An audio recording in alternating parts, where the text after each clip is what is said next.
राजकारणात जी पोकळी तयार झालेली आहे किंवा ते एक स्पष्टवक्ता की खऱ्याला खरं तुम्ही जे म्हणलं, खऱ्याला खरं आणि खोट्याला खोटा म्हणणारा, तोंडावर बोलणारा एक नेता महाराष्ट्र मुकलाय आणि 100% ती हानी झालेली आहे. ती न भरून निघणारीच आहे. आणि त्याच्या बी पुढे जाऊन मी हे म्हणेल की दादांचा जो म्हणजे मला शंका आहे तो जो अपघात झालेला आहे त्याच्यावरती मला शंका आहे. आणि विकिपीडियाला अगोदरच त्यांच्या ह्याची ते विकिपीडियावरती आहे. एक 20 तास अगोदर आहे. नंतर मीडियावरती मी बघतोय की मीडिया सांगते की धुकं होतं. मी त्यावेळेस मला ज्यावेळेस कळालं, माझ्या कार्यकर्त्यांकडूनच कळालं. माझे कार्यकर्ते त्या गावात आहे.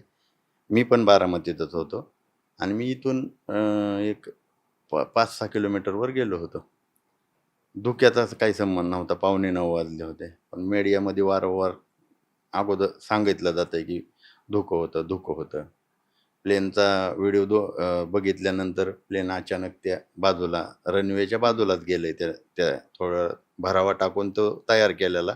म्हणजे जिथं रनवे संपतो गोजूबावीचा त्याच्या बाजूला ते खाली लँड झालेलं आहे. आणि तिथं स्फोट झालेला तर आपण CCTVत दिसतोय.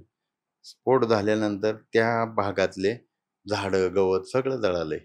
परंतु फोटोत आता तिथं कागदपत्र दिसतात आणि ती कागद आहे तसे दिसतात. तर मला मला पण वाटतं ह्याची निपक्षपाती चौकशी झाली पाहिजे.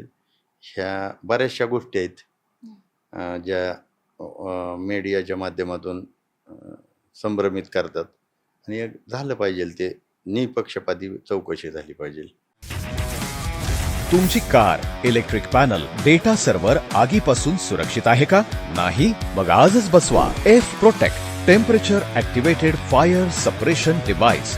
यामध्ये आहे eco friendly non toxic pressurised liquid जे आग लागल्यास क्षणार्धात ऍक्टिव्हेट होऊन आगीवरती मिळवते नियंत्रण. बसवण्यास अतिशय सोपे आणि सुटसुटीत टेकालिपचे एक दर्जेदार उत्पादन एफ प्रोटेक्ट.